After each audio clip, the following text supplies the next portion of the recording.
No sé si fue el lugar o si fui yo, pero hubo un momento en que empecé a sentir que algo me había borrado, poquito a poco, y nadie se dio cuenta.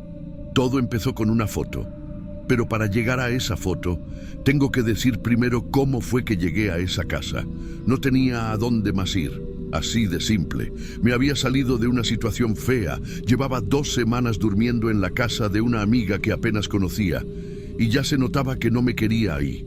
Fue ella quien me habló de la zona en Reforma. Están buscando chicas para una casa antigua que van a reabrir.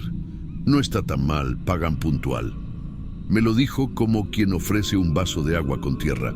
Pero en ese momento, tierra era mejor que nada.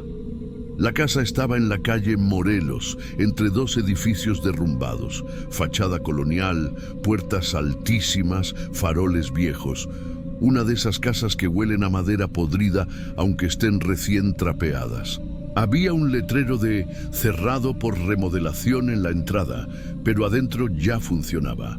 Solo que sin ruido, sin luces rojas. Todo era silencioso, demasiado limpio, demasiado callado. Entré como de prueba. Me dieron el cuarto del fondo, el que tenía una ventana con vista al patio seco y un espejo todo manchado.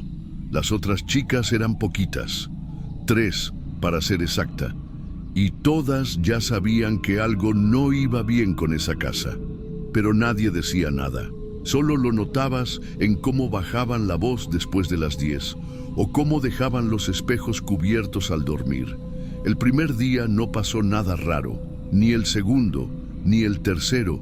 Yo trabajaba callada, hacía lo mío, no preguntaba nada. Pero al 4.º día, Jessie, una de las chicas, me mostró una foto que me hizo tragar en seco. Era una selfie que se habían tomado entre turnos, con el celular de ella. Todas ahí, en la salita, sonriendo, algunas haciendo la B con los dedos, y yo no estaba. O mejor dicho, sí estaba, porque me acordaba de haber estado ahí, justo entre Jessie y la otra chica, Lía. Recuerdo que me reí, recuerdo que me pegué al marco de la puerta porque no quería salir muy al frente, pero en la foto, lo que hay entre Jessie y Lía es un hueco, ni sombra, ni prenda, como si hubieran dejado espacio a propósito. Pensé que era una broma, que me habían cortado, pero me mostraron el carrete entero. En todas las fotos de ese día, en las que según ellas yo estaba, no salgo. Y nadie se había dado cuenta hasta ese momento. Traté de reírme, dije algo como, capaz que soy vampira o alguna estupidez así, y ellas también se rieron, pero con esa risa incómoda que uno suelta cuando no quiere pensar mucho. Después pasaron cosas más raras, chiquitas, pero raras. Un día dejé mi cepillo de dientes en el baño de abajo. Cuando volví, no estaba. Busqué por todos lados, pregunté a las chicas y me dijeron que nunca me habían visto usando ese baño, que yo siempre usaba el del fondo. Yo, no, nunca tuve llave del fondo. Otra noche, una clienta, sí, una mujer, me buscó para un servicio privado. Dijo que le habían recomendado la güera de ojos grandes. Era yo, claramente, pero cuando subió al cuarto y me vio, me miró raro. Me preguntó si yo era la de rojo, y cuando le dije que sí, frunció el ceño. Pero tú no eres la que me atendió anoche, esa era otra, y se fue. Así, sin decir nada más. Yo no había atendido a nadie la noche anterior, ni siquiera había estado de turno. Pensé que se había confundido, que quizás alguien le había dicho mal el nombre, pero eso se repitió. Con otras personas, con otros momentos, la gente entraba y decía que quería a una rubia bajita, o a la que se ríe mucho, y cuando me veían, me decían que no era yo. Una noche, uno de los clientes frecuentes, un tipo callado que siempre traía dulces para las chicas, me dijo algo que me dejó sin palabras. Me vio en el pasillo y me preguntó si yo era nueva. Le dije que ya llevaba un mes ahí. Él se me quedó viendo, confundido, y soltó. Entonces, ¿por qué nunca te había visto en las fotos del lugar? Fotos del lugar, las que están en el celular de la encargada. Fotos promocionales, fotos para el grupo privado de clientes. Le pedí que me las mostrara. Y ahí fue cuando se me aflojó todo. Había fotos del patio, de los cuartos, de las chicas, y en ninguna, yo salía. En una incluso, yo estaba en el fondo. Lo recuerdo. Estaba fumando al lado de la planta seca con una blusa negra, pero en la imagen solo había un espacio vacío entre dos columnas y la colilla flotando en el aire. Después de eso, me volví loca buscando alguna foto donde sí apareciera. Fui hasta la encargada, le pedí permiso para revisar las carpetas del teléfono, las viejas, las del año anterior. Las vi todas, una por una, ni una sola imagen donde saliera yo. Y eso que recordaba perfectamente haber posado en varias. Una vez incluso me habían tomado una con un cliente, con su permiso, claro, en la terraza de arriba, junto a los faroles viejos. Y yo recordaba que él la había enviado por WhatsApp al grupo. Pero cuando la buscamos, el archivo tenía solo a él, con el brazo extendido, sonriendo. Y al lado, nada. Ahí fue cuando empecé a pensar que el problema no era la cámara, ni el celular. Era yo, o algo que me estaba borrando. Al principio las otras chicas me creían, o al menos hacían que me creían. Me decían que quizás era algo energético, que tal vez yo tenía una frecuencia baja o cosas así. Pero un día Lía me dijo en la cara que eso era solo una manera de llamar la atención, que seguro estaba celosa porque salía menos con los clientes. Me dolió, pero no dije nada. El día que todo cambió fue cuando quise grabarme, así, normal, un video corto, hablando conmigo misma, para dejar registro de que yo estaba ahí, que no me lo estaba inventando. Puse el celular sobre el buró, frente a la cama, apreté el botón y hablé. Dije mi nombre completo, dije la fecha, dije en qué parte de la casa estaba. Me grabé durante 3 minutos, luego lo revisé, y ahí me paralicé. La voz salía, mi voz, clarita, temblorosa, pero la cámara grababa solo el cuarto vacío. La cama, sin nadie, el espejo, sin reflejo, la luz encendida, y la voz, sin cuerpo, como si alguien estuviera leyendo un texto desde el más allá. Ahí me encerré 2 días. No salí del cuarto, apagué el celular, no quería que nadie me hablara. Pero lo que pasó después fue peor. Cuando intenté irme, no había registro de que yo trabajara ahí. Le pedí a la encargada que me diera mis papeles, o al menos el contrato de ingreso, y ella me dijo que nunca lo firmé, que había venido a preguntar, pero que no me quedé. Pensé que era una forma de despedirme, pero cuando fui a buscar mis cosas al closet, no estaban. Ni mi bolsa, ni mi cartera, ni mi ropa. Mi cama tenía sábanas limpias, como si nadie hubiera dormido ahí en semanas. Fui al baño de arriba, donde siempre dejaba mis cosas personales. Ni el cepillo, ni el frasco de perfume, ni la toalla. Volví a mi cuarto. Abro la puerta. No era el mismo cuarto. La colcha era otra. Las cortinas estaban recogidas, cosa que yo nunca hacía. Y en la pared había un espejo nuevo, sin manchas, grande. Y yo frente a él, esperando no ver nada. Pero esta vez sí me vi. Por un segundo respiré aliviada, pero algo no cuadraba. Me vi distinta, pelo más corto, otra blusa, otra expresión. Y lo peor, yo no estaba moviéndome como me estaba moviendo de verdad. Era como si el reflejo estuviera actuando, una versión de mí, pero desfasada, como si mi reflejo estuviera un segundo adelantado, o atrás, o fuera otra persona con mi cara. Ahí me fui corriendo, salí por la puerta sin mirar atrás, caminé cuadras sin saber a dónde, pedí un taxi, me senté en el asiento trasero temblando.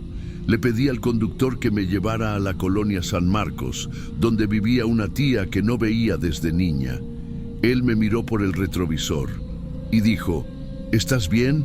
Pareces pálida. Le respondí que solo quería salir de ahí, que me sentía rara. Él no dijo nada.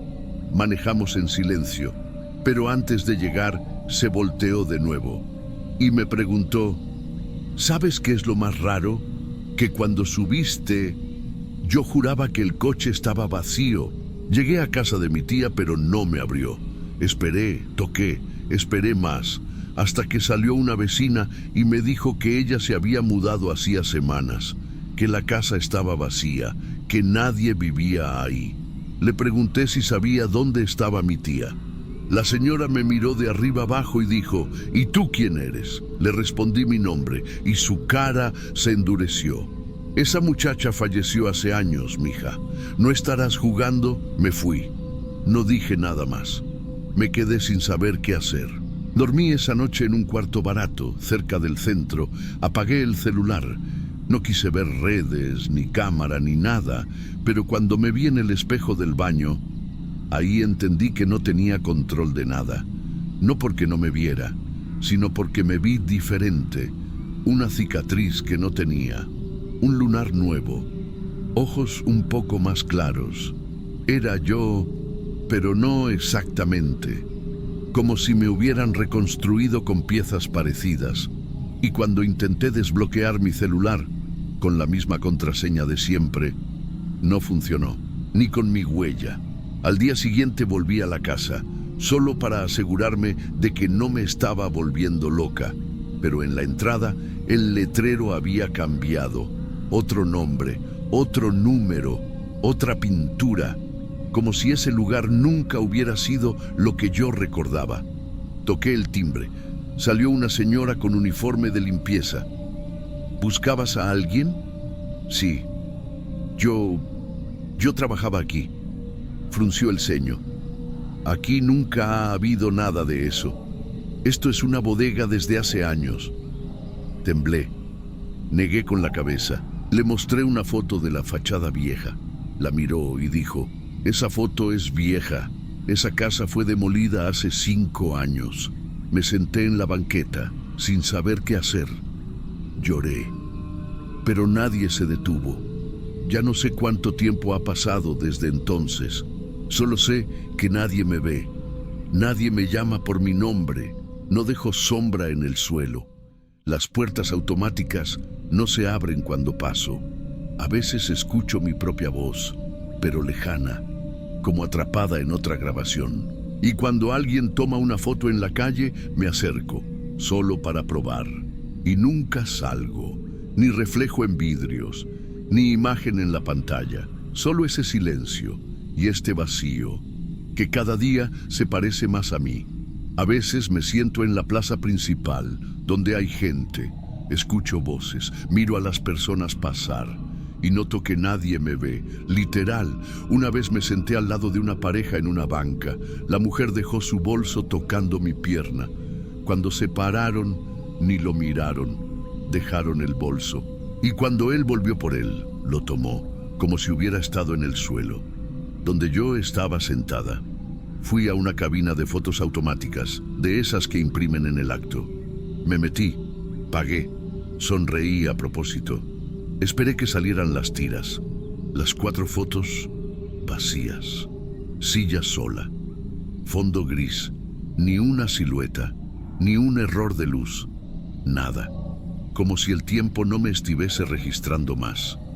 Pero lo peor no es no salir en fotos, ni en grabaciones, ni en espejos. Lo peor es que a veces escucho a las chicas del lugar donde trabajaba, en mi cabeza, como si todavía estuvieran ahí, riéndose, cantando bajito, diciendo mi nombre, pero otro nombre, uno que no reconozco, uno que no es mío, como si alguien más estuviera usando mi lugar, mi cama, mi voz, y esta que soy ahora fuera solo un resto, un eco.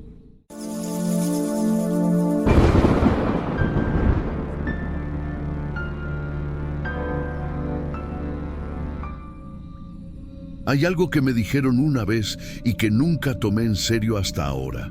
Cuando una persona parece demasiado tranquila, es porque ya tomó una decisión que no te va a gustar. Yo no soy de hablar, ni siquiera aquí, pero me pidieron que contara todo desde el principio, y supongo que ya no me queda mucho que perder. Ese día no tenía pensado trabajar. Me había bajado la fiebre recién y tenía una punzada en la parte baja de la espalda que no se me iba con nada.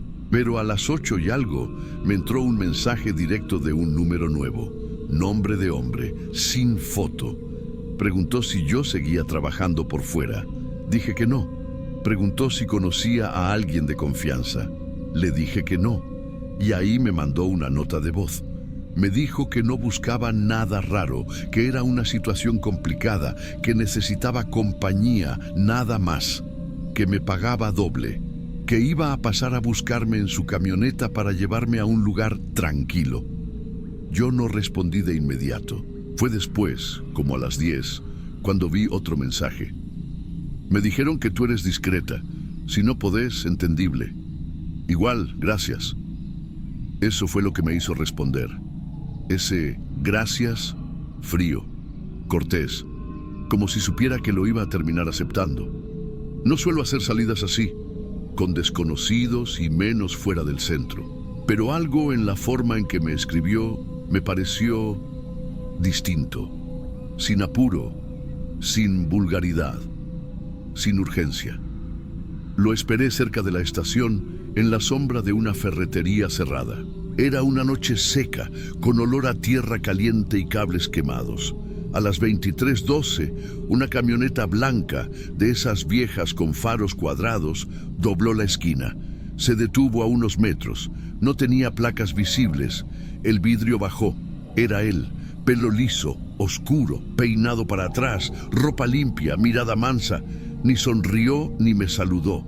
Solo me miró como si ya supiera quién era yo y dijo: ¿te molesta si vamos primero a recoger algo? Yo subí. El trayecto fue largo, demasiado. Salimos de la ciudad en menos de 10 minutos y tomamos la 57 hacia el norte. No había mucho tráfico a esa hora, pero sí demasiadas luces apagadas, silencio de carretera, olor a aceite viejo en la cabina. Intenté sacar conversación 2 veces. Me respondió con monosílabos. No me miraba, solo manejaba y tenía las manos firmes. Ni sudaba. 1 hora después, el celular dejó de tener señal. Pregunté si faltaba mucho. Dijo: ya casi, vamos a un lugar donde nadie molesta. Ahí fue cuando empecé a sentir el error. No sé cuánto más pasó. Las luces de la carretera eran cada vez más raras, como si se apagaran antes de que pasáramos. Al final, se desvió por un camino de terracería que no salía en el mapa. Ni pueblos, ni postes, ni nada. Nos detuvimos frente a una casa de madera, chiquita, con una puerta pintada de blanco y sin ventanas. Ni un perro, ni una reja, nada. Solo un árbol seco al costado, como escultura. La puerta ya estaba entreabierta. Cuando bajé, el calor me pegó en la cara como un trapo mojado. Y lo más raro, adentro ya había luz y una mesa puesta. No me gritó, no me forzó, no me habló fuerte, pero me hizo pasar con un gesto. Entré. El piso crujía. La madera olía a productos de limpieza que no reconocí. Había platos servidos, 2, y en las paredes 4 cuadros, retratos de mujeres. Todas con la misma postura, el mismo fondo, y todas con un detalle. Se parecían un poco a mí. Una con el cabello suelto, otra con trenzas, otra de perfil, y una más vieja, con las mismas cejas que yo, el mismo lunar en la clavícula. Pregunté si eran sus hermanas. No respondió. Pregunté si vivía solo. Dijo que sí, desde hace tiempo. Me ofreció agua. No tomé. Dijo que descansara, que ahí nadie molestaba, que el mundo afuera era ruidoso, que ahí todo era limpio. Yo ya estaba temblando. Pasé 2 noches ahí, sin saber qué hora era, sin saber si era de día o de noche. No tenía celular, no tenía reloj. La puerta solo abría por fuera. Y lo peor No escuchaba ningún sonido, ni pájaros, ni grillos, ni viento. Era como estar dentro de una nevera. En la segunda mañana, o al menos creo que era mañana, me desperté y la puerta estaba abierta. Él ya no estaba. Mis zapatos habían desaparecido. Solo encontré un pañuelo en la silla y una botella de agua sin etiqueta. Salí, caminé. No había camino, solo tierra y piedras. Después de horas bajo el sol, sin entender para qué me había llevado, ni qué había querido de mí, me encontró un tráiler, parado a un lado del camino. Un chofer que pensó que yo había tenido un accidente. Yo no podía hablar. Solo me senté en la sombra de la rueda trasera y me cubrí los pies con las manos. Estaban en carne viva. Cuando por fin logré explicar algo, vino la policía. Dije el nombre que él me había dado. No apareció en ningún registro. Dije la marca de la camioneta. Nadie la había visto. Dije dónde estaba la casa. No había casa, pero 10 kilómetros al este encontraron una construcción abandonada, una bodega vieja con pintura blanca descascarada y adentro una pared cubierta con retratos. Uno de ellos era mío, pero no la yo de ese momento. Era una versión de mí con más edad, con la mirada fija, con una blusa que yo no tengo y con una expresión que no me gusta imaginar. Me dijeron que tal vez me había equivocado de camino, que el calor me había hecho ver cosas, que a veces el cuerpo reacciona así, con alucinaciones, con confusión temporal, con imágenes falsas. Yo no supe qué responder, porque lo que vi ahí no se siente como un error. Se siente como algo que me estaba esperando desde antes de que yo aceptara ese trabajo.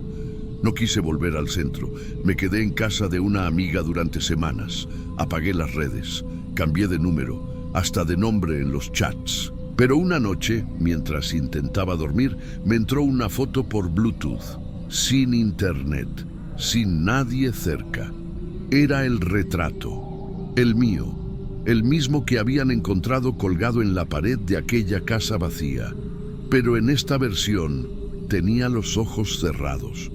Volví a la estación de policía al día siguiente. Les mostré la imagen.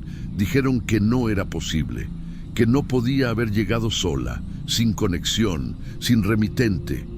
Me miraron como si estuviera exagerando. Y entonces les pregunté si alguien más había reportado algo similar. Se miraron entre ellos y no me respondieron. Lo más raro no fue la desaparición de la casa, ni la falta de pruebas, ni el hecho de que nunca pudimos rastrear la camioneta. Lo más raro fue lo que dijeron los del lugar donde me recogieron. El conductor del tráiler que me encontró dijo que me vio antes. Dijo que había pasado por ese mismo punto una semana antes y que ya había una mujer parada al borde del arcén, descalza, con la ropa sucia y con la misma cara que yo. Juró que era yo. No soy creyente, ni de santos ni de cosas raras, pero desde que volví me pasa algo con los espejos. Mi reflejo tarda una fracción de segundo en reaccionar, como si tuviera que recordarme quién soy, como si no siempre fuera yo la que está de este lado. Intenté rehacer mi vida. Consigo dormir de vez en cuando, no acepto trabajos fuera del centro, no respondo números sin foto y nunca más volví a usar el mismo perfil. Pero a veces, cuando el sol cae y la luz entra naranja por la persiana, me acuerdo del olor de esa casa, de esa limpieza que no era normal, de ese silencio que no era natural y de las otras mujeres de los retratos, porque aunque me cueste admitirlo, yo las conocía, no de antes, sino en ese momento cuando las vi colgadas. Las reconocí como si me hubieran contado algo, como si me hubieran estado esperando, como si hubiéramos sido parte de lo mismo. Y ahora, no sé si yo fui la última, o si alguien más ya tiene colgado su retrato, esperando que la dejen en medio del camino, donde nadie molesta, donde nadie pregunta, donde el tiempo no pasa, pero las caras sí cambian.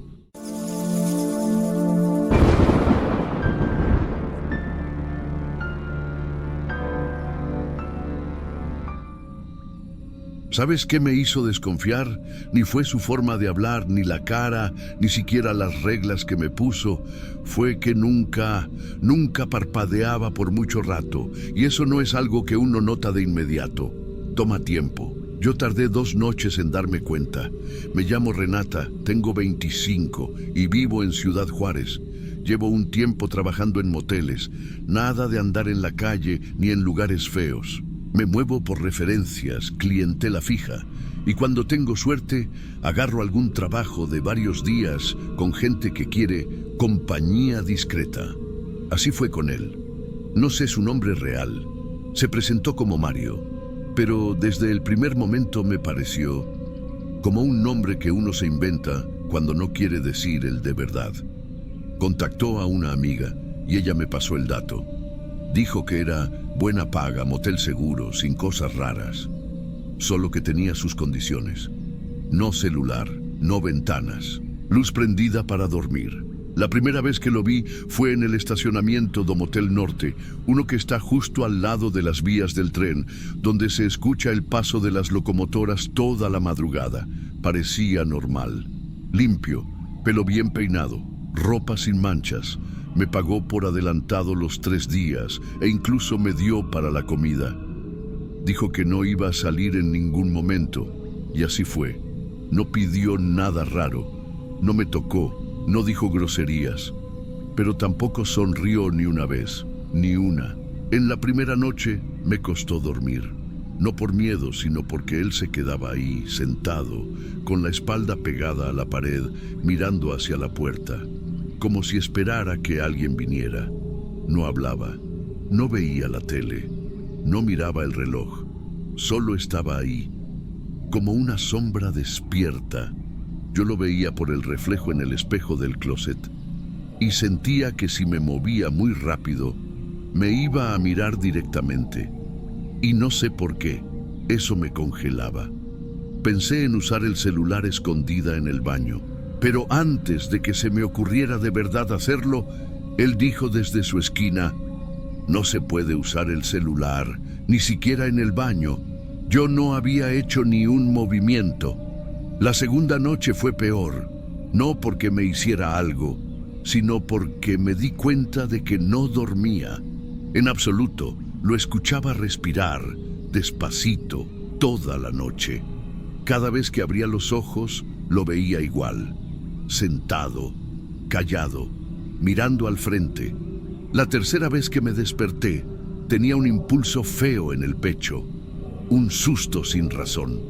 Me sentía atrapada, no por él, sino por el cuarto, por las paredes tapadas, por las ventanas selladas con papel grueso, por la luz amarilla que no se apagaba nunca. Era como estar en una escena que alguien armó solo para que tú no salgas. Pensé en irme, pero cuando fui al baño esa madrugada, vi algo que me hizo tragar en seco. Había una carpeta azul sobre la tapa del tanque. No estaba ahí antes. No era grande, pero pesaba. Y por la curiosidad o la estupidez, no sé, la abrí. Fotos, muchas fotos, todas de mujeres, unas de frente, otras dormidas, unas en moteles que se parecían mucho a este, todas con la luz prendida, como si alguien más las hubiera tomado. Algunas tenían marcas en la piel, como si hubieran sido amarradas. Otras solo tenían los ojos cerrados, pero con esa rigidez que no parece sueño. Una en especial me hizo temblar, porque ya la había visto. Era una amiga mía que desapareció el año pasado. Trabajaba igual que yo. La última vez que alguien la vio fue en un motel a 2 cuadras de aquí. La carpeta tenía nombres, fechas y en algunos casos ubicación del cuerpo, pero no todo. Había una hoja con símbolos raros, dibujos mal hechos, con marcadores, como planos de habitaciones, horas anotadas al lado, números, un mapa. Lo cerré, lo metí donde estaba y salí como si nada. Pero por dentro ya no tenía aliento, ni alma. No dije nada, no hice nada. Volví a la cama, me tapé hasta el cuello y esperé que amaneciera. Pero a eso de las 5 escuché un sonido que nunca más voy a poder olvidar. La voz de una mujer, desde dentro del baño, como si hablara bajito, como si aún estuviera ahí. Y él seguía en la misma esquina, sin moverse, pero con una leve sonrisa en la cara. Fue en ese momento que entendí. No iba a salir de ahí al tercer día, a menos que yo misma encontrara la forma de hacerlo. No dormí nada esa última madrugada. Me quedé quieta, con los ojos medio cerrados, pero atenta, pensando en cada detalle, cada sonido, cada opción que tenía para irme sin que él lo notara, aunque en el fondo yo ya sabía que él sí notaba todo. Él sabía que yo había visto la carpeta, porque ya no estaba donde la dejé. El baño amaneció vacío, pero la tapa del tanque también, como si nada hubiera estado allí nunca. Él se levantó a las 7, fue hasta la puerta, puso la tranca extra desde dentro, una de esas que se ponen con tornillo por fuera del picaporte, y se volvió a sentar, como si supiera que yo estaba pensando en irme.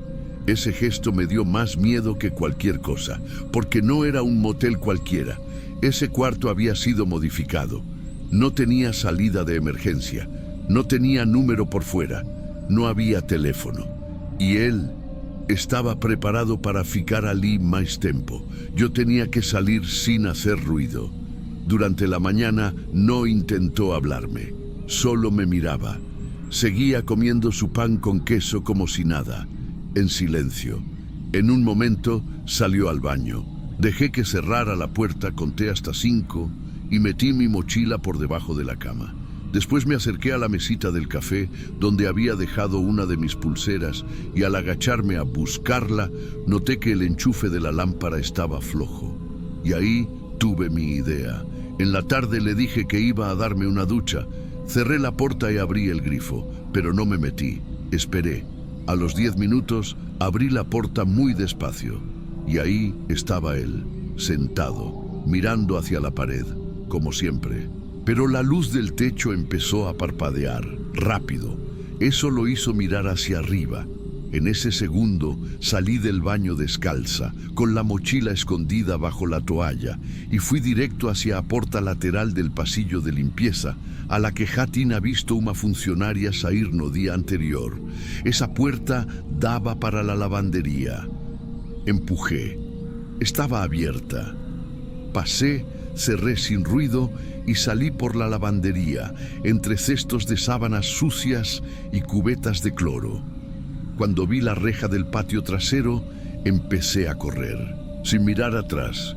Un tipo de mantenimiento me gritó algo, pero yo solo dije que me sentía mal. No me detuve. Caminé 2 cuadras, descalza, con el cabello mojado, hasta que llegué a una gasolinera. Pedí ayuda. El tipo del mostrador llamó a una patrulla. No tuve que inventar nada. Les conté lo que vi. Todo. Ellos fueron. Pero cuando llegaron al motel ya no había nadie. El cuarto estaba limpio, sin restos, sin carpeta, sin maleta.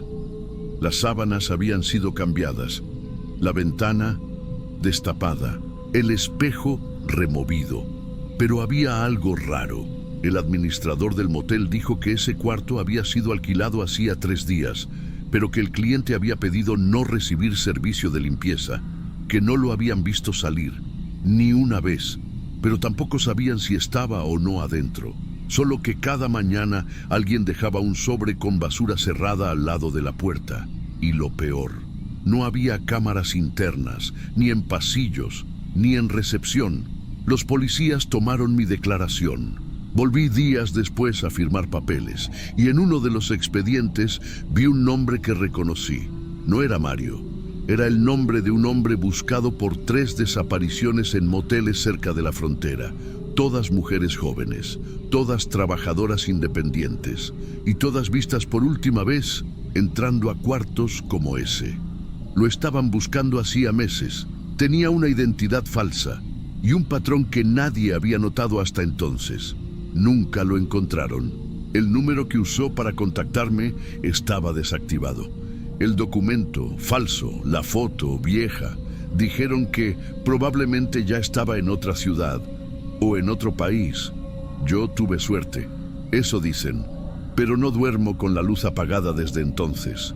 Y a veces, cuando cierro los ojos, siento que sigue ahí, sentado, sin parpadear, esperando que yo lo vuelva a ver.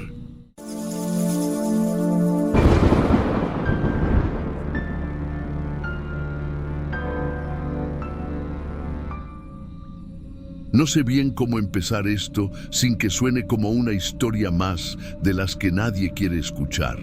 Pero hay algo que siempre me viene a la mente cuando cierro los ojos. No es lo que vi, ni lo que viví.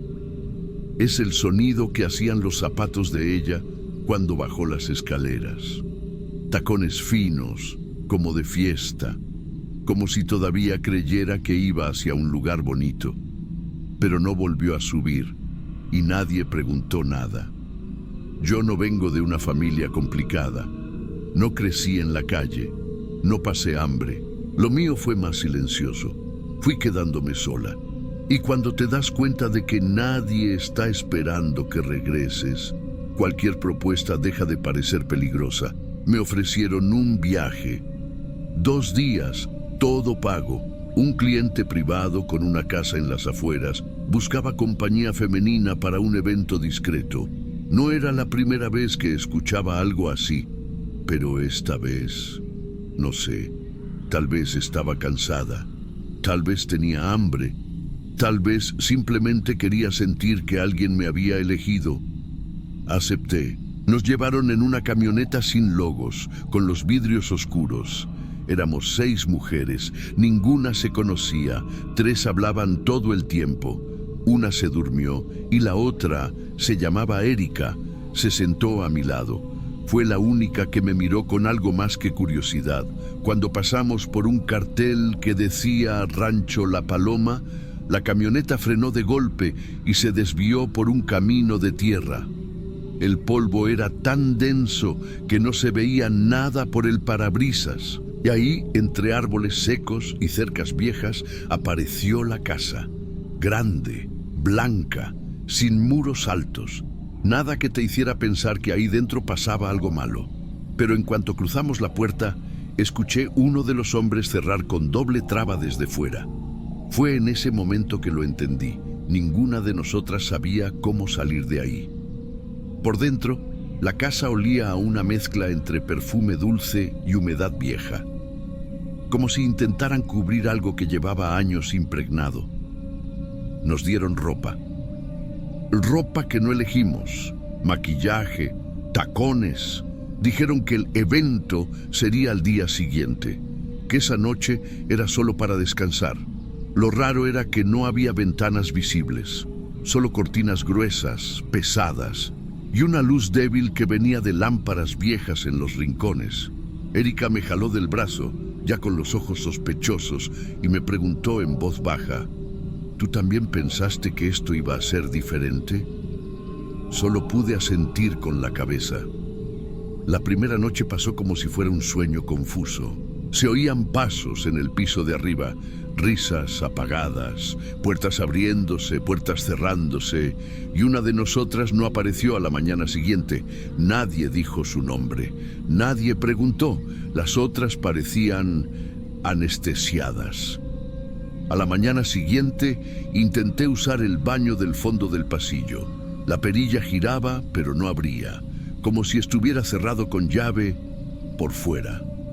En el baño de al lado, al que logré entrar más tarde, vi marcas quemadas dentro del lavamanos, como si hubieran derretido plástico ahí. Una identificación, una tarjeta. Erika intentó hablar con la mujer que nos servía la comida, pero ella no respondió, ni siquiera nos miró. Solo dejaba los platos en la mesa con una cara vacía, como alguien que hace eso todos los días. Fue en la tarde del segundo día que entendí que no había ningún evento. Nos hicieron vestir los mismos trajes de la noche anterior y dijeron que los visitantes llegarían pronto, pero nadie llegó. En cambio, uno de los hombres bajó por las escaleras con una caja llena de teléfonos y los tiró frente a nosotras, todos quemados. torcidos, derretidos. Dijo: si alguien más intenta esconder uno, va a terminar peor que la otra. Erika me agarró el brazo. Temblaba. Esa noche, mientras fingíamos dormir, me susurró al oído que había visto una puerta extraña detrás de la cocina. Una puerta baja, oculta por una alfombra pegada a la pared. Esperamos que todo estuviera en silencio y fuimos hasta ahí. Movimos la alfombra con cuidado. La puerta era de madera vieja, con una traba por dentro. La abrimos y había una escalera de cemento. Hacia abajo, el olor que salió de ahí era como el de un cuarto sellado por años. Calor, humedad. Costaba respirar. Bajamos con cuidado, usando el celular que Erika había escondido dentro de una sandalia. El sótano era angosto.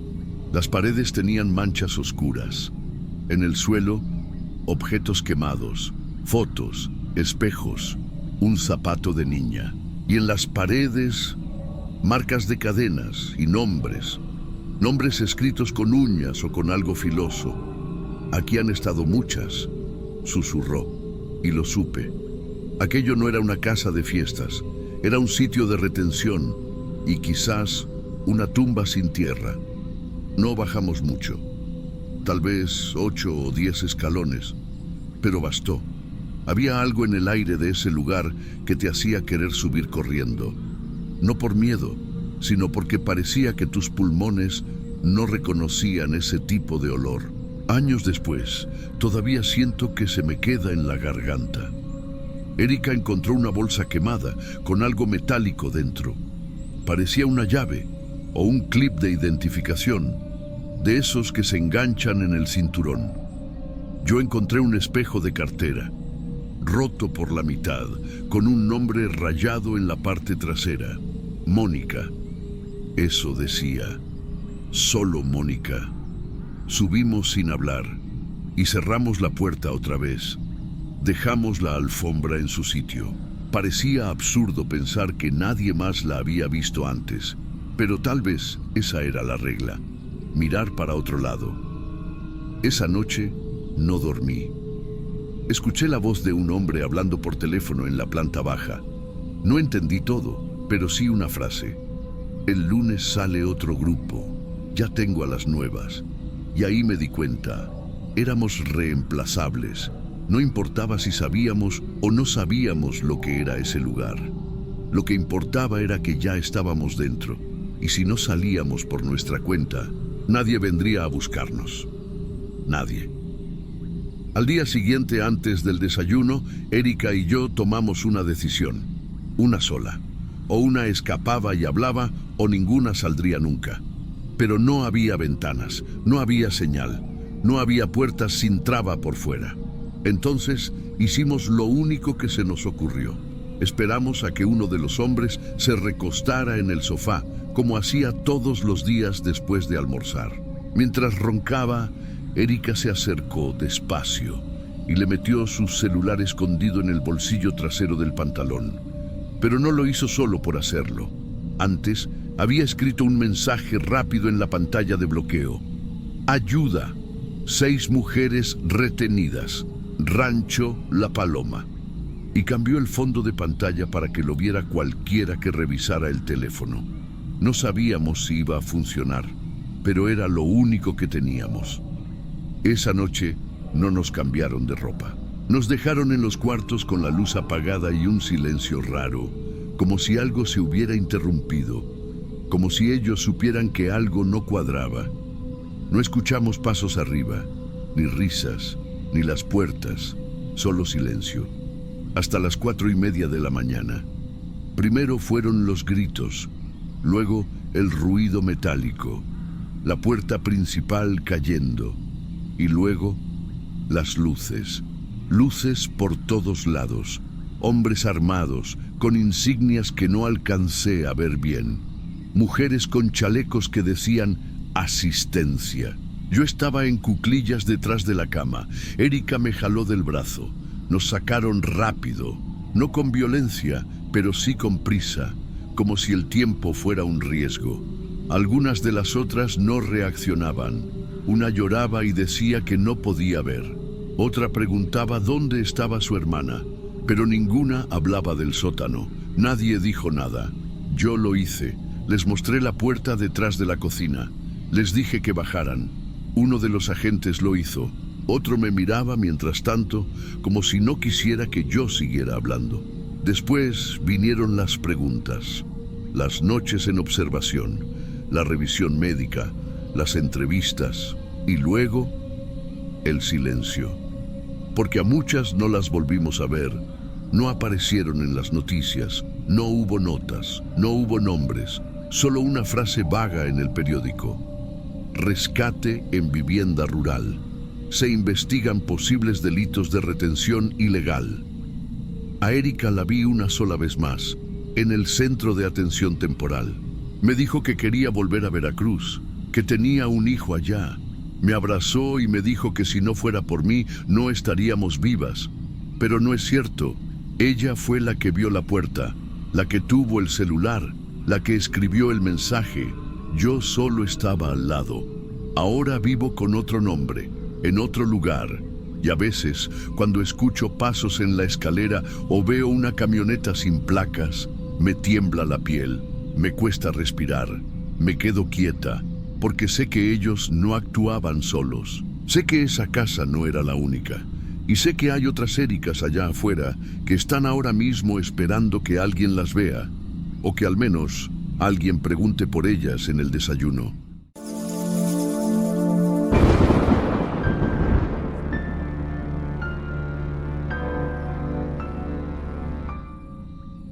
No me voy a hacer la víctima.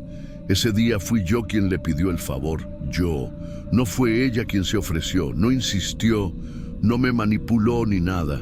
Yo le escribí y le dije, si puedes atender tú, te lo agradecería mucho. Y ella fue, y ya no volvió. Era martes. Me acuerdo porque los martes en esa zona se llena temprano. No es como el fin de semana que se pone loco a la madrugada. Los martes es más temprano. 7, 8, ya hay movimiento. Yo me desperté con una presión rara en el pecho. No era un dolor fuerte ni nada así, pero sentía como si me hubieran apretado toda la noche contra la cama. No sé explicarlo bien, pero fue una de esas veces en que una se siente no enferma, sino fuera de lugar, como cuando caminas con un zapato del pie equivocado. Me levanté igual. Me bañé, me maquillé, me vestí, pero todo lo hacía lento, como si no quisiera llegar al final de la rutina. Y cuando ya tenía la bolsa en el hombro y las llaves en la mano, volví a sentarme. Y ahí fue que le escribí a Paola. Paola tenía 27, 5 más que yo. Ella ya llevaba años trabajando en la misma zona, pero nunca fue ese tipo de mujer que se reía de las nuevas. Ella te ayudaba, te decía dónde no pararte, qué clientes evitar, qué hacer si alguien se ponía raro. Una vez incluso me esperó afuera de un lugar solo para ver que saliera bien, sin pedírselo. Esa noche le dije que uno de mis clientes fijos iba a pasar por mí, que era tranquilo, que le gustaba solo hablar y tomar algo en el carro, que nunca había pasado nada raro. ¿Estás segura que no vas a ir?, me preguntó. Estoy segura, no me siento bien, solo esta vez. Y ella me dijo, bueno, lo cubro, pero me escribes apenas te sientas mejor. No supe nada de ella por horas. Y eso ya era raro. Paola era rápida para responder. Incluso si estaba ocupada, te dejaba un mensaje, una notita, algo. Pero no contestó ni a las 11, ni a las 12, tampoco a la 1 de la mañana. Y a las 2:14 entró un mensaje al grupo. ¿Alguien ha visto a Paola hoy? Fue como si se abriera un hueco dentro del pecho. El celular de ella apareció al día siguiente, a 2 cuadras de donde siempre trabajaba. Lo encontró un barrendero. Estaba partido, la pantalla rota y sin tarjeta. La policía... Bueno, ya saben cómo es. Nosotras no somos prioridad. No preguntaron a nadie, no buscaron cámaras, no rastrearon el celular. Solo anotaron lo básico y nos dijeron que seguro estaba en alguna parte. Fueron 4 días sin noticias. 4 días. Cada hora de esos 4 días me sonaba el corazón como si fuera una alarma vieja que no se podía apagar. Y en el 5.º día nos llegó la noticia. Paola fue encontrada en un terreno baldío a 15 kilómetros. No estaba viva. Dicen que el lugar tenía rastros de arrastre, que alguien la dejó ahí como si nada, y que había señales de algo violento, algo que no puedo ni repetir. No quiero. Su mamá no quiso verla y yo no pude entrar a la funeraria. A las 2 semanas rastrearon el carro del cliente. Fue visto saliendo de la ciudad ese mismo martes. Cruzó la autopista 150, dirección norte. Después de eso, nada. No está fichado. No tiene denuncias. No se sabe ni su nombre real. Y yo me quedé con el mensaje en el celular. Yo lo cubro, pero me escribes apenas te sientas mejor. Nunca le contesté. Yo sé que lo lógico es pensar que eso pudo haberme pasado a mí, pero no es solo eso. Lo que me desarma es pensar que tal vez no era cuestión de suerte, tal vez él quería que fuera ella, y yo se lo facilité. Después de lo que pasó, dejé de trabajar. No fue inmediato, pero fue rápido. Las primeras noches me quedaba en casa, temblando por dentro, sin poder dormir. Y cuando intentaba volver, cuando trataba de maquillarme o elegir la ropa, algo me quebraba por dentro. No podía. Era como si cada sombra, cada cliente, cada esquina llevara su cara. Y no solo su cara, llevaba su voz. La última nota de voz que me mandó. Tranquila, nena, yo lo cubro. Yo no fui al entierro. No tuve valor. Me quedé afuera, sentada en la banqueta, escuchando los gritos de la madre, como si me los estuviera echando a mí. Y aunque nadie me culpó, aunque las otras chicas dijeron que no fue mi culpa, que eso podía haberle pasado a cualquiera, yo sé la verdad. Fue mi mensaje el que la puso ahí. Fue mi nombre el que le abrió la puerta al cliente. Una semana después del entierro, una chica nueva ocupó su lugar en la zona. Joven, linda, de acento del norte. Y no sé por qué lo hice, pero esa noche pasé por ahí en el taxi, con la ventana abajo, y la vi, parada exactamente donde Paola solía esperar. Y por un segundo pensé en gritarle, en decirle que se fuera, que eso no era un lugar seguro, que nadie la iba a proteger si algo pasaba. Pero no dije nada. No dije nada. Una noche, mucho después, fui a ver a una psicóloga. No por mí, no porque yo quisiera. Me obligaron en el centro comunitario donde empecé a ayudar con las charlas para chicas en riesgo y le conté la historia. Toda. Esperé que me dijera lo que ya me habían dicho antes. No fue tu culpa. Tú no lo sabías, no eres responsable. Pero ella no dijo eso, solo me miró y luego preguntó, ¿y si tú hubieras sido, Fernanda? ¿Tú crees que hoy estarías aquí sentada? No supe qué responderle, no porque no lo hubiera pensado antes, sino porque por primera vez sentí algo que me desarmó más que la culpa, la duda. ¿Y si era ella a quien él quería desde el principio? ¿Y si me hubiera dejado viva a mí? ¿Y si yo solo fui el medio, el camino, la excusa? ¿Y si todo ya estaba decidido antes del mensaje? Esa pregunta no me deja dormir. A veces tengo la sensación, y sé que suena tonto, pero es real, de que alguien la eligió, no al azar, no como oportunidad, como alguien que ya la tenía en la mira y solo necesitaba el momento exacto. Y yo se lo di. Una vez abrí el chat con ella, el último, vi mi mensaje. ¿Puedes atender tú hoy? Me siento rara. Y su respuesta, yo lo cubro, pero me escribes apenas te sientas mejor. Y ahí quedó. Ese fue el final de su historia, pero el principio del infierno que me toca cargar. Nunca lo atraparon, nunca supimos cómo se llamaba realmente. Nunca hubo juicio, nunca hubo cierre. Solo una foto vieja de ella en la pared del lugar donde damos las charlas. y un silencio que se clava como aguja en la garganta cada vez que una chica nueva entra y se sienta a escuchar. A veces me despierto con la sensación de que ella todavía está ahí. No como fantasma, no piensen mal, sino como idea, como presencia, como recuerdo obligado, como si me dijera, te tocaba a ti. Y yo no sé si fue suerte o castigo, pero me tocó vivir, y a veces eso duele más que cualquier otra cosa. Este fue el relato real de Fernanda, contado para la comunidad de Cuentos Sombrios. Si tú también sentiste el peso de esta historia, comenta abajo. ¿Fue culpa? ¿Fue destino? ¿O fue algo mucho más oscuro?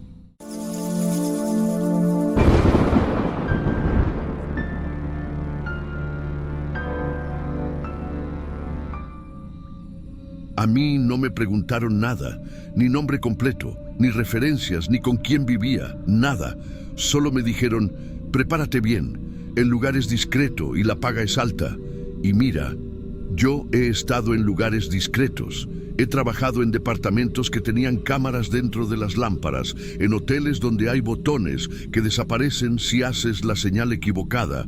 Pero esto era diferente. Desde la entrada supe que no era un lugar donde una podía decir que no. La dirección me llegó por mensaje cifrado. Ni siquiera tenía el nombre del lugar. Solo decía PH Torre 9.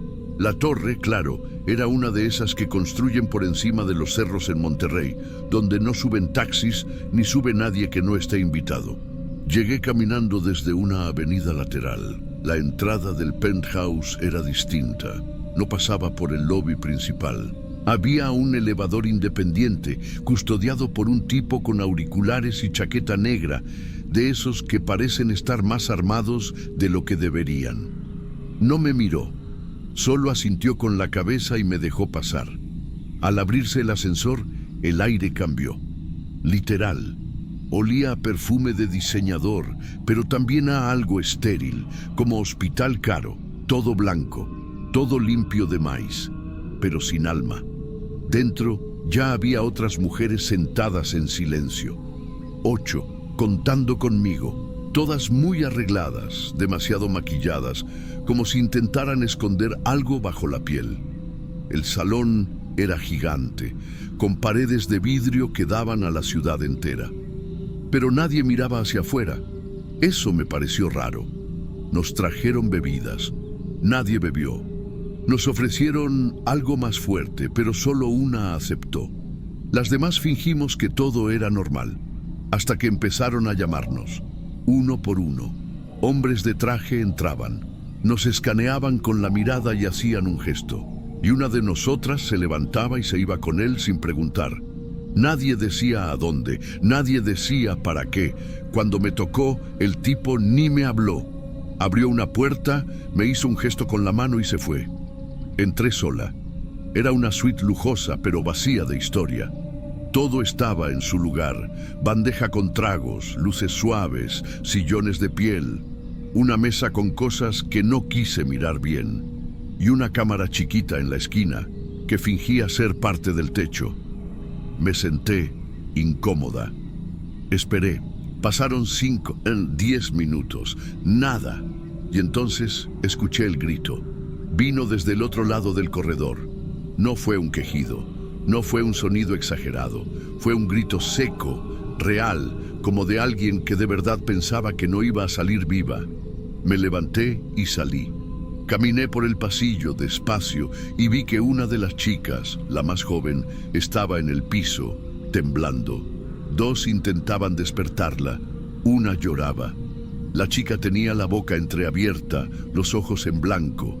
Y los hombres de negro, los que estaban ahí desde que llegamos, ni se inmutaron.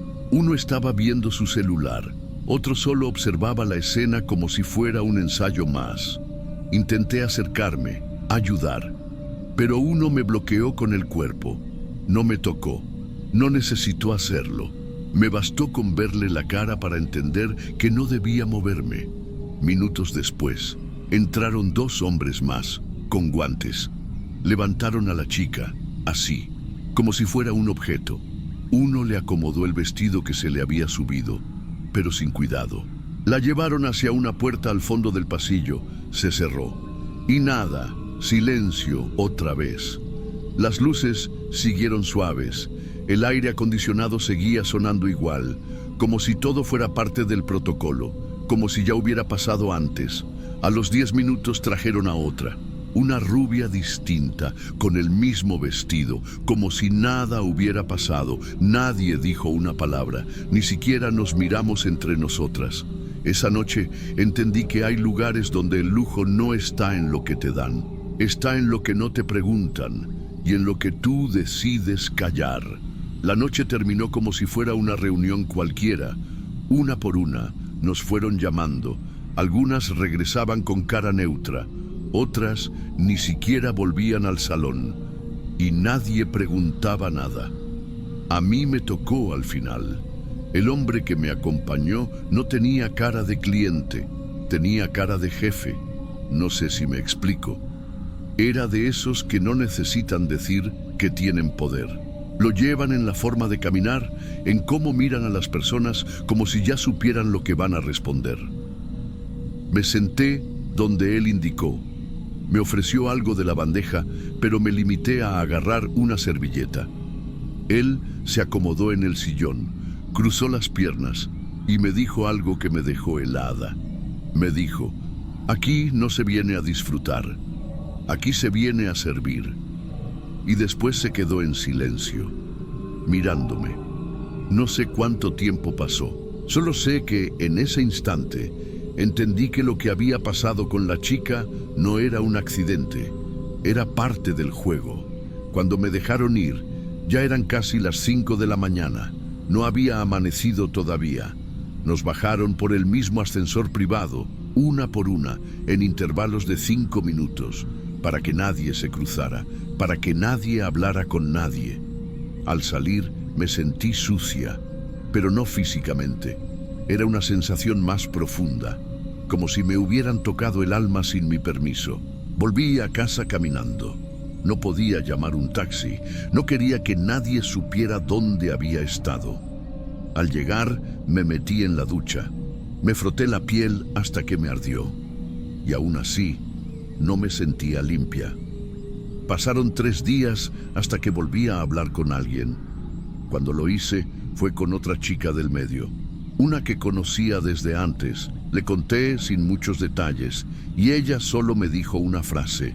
Fue en la Torre 9, cuando le dije que sí, me colgó, y no volvió a responderme jamás. No vi ninguna noticia, ningún reporte, nada sobre la chica que se desmayó, ni siquiera un rumor, pero lo más enfermo de todo es que 2 semanas después me volvieron a invitar. Otra cita, otra paga buena, mismo lugar. No acepté, pero tampoco bloqueé el número, ni denuncié nada, porque parte de mí sabía que si volvía a necesitar el dinero, lo iba a considerar. Y eso es lo que más me duele, no lo que vi, sino lo fácil que es acostumbrarse al silencio cuando lo compran bien. A veces me despierto en medio de la noche con el grito de esa chica en la cabeza. Me pregunto si está viva, si la dejaron ir, si alguna vez tuvo nombre, pero en ese lugar el nombre no importa. Lo único que preguntan es, ¿estás disponible esta noche? Y si dices que sí, entonces ya no necesitas responder nada más.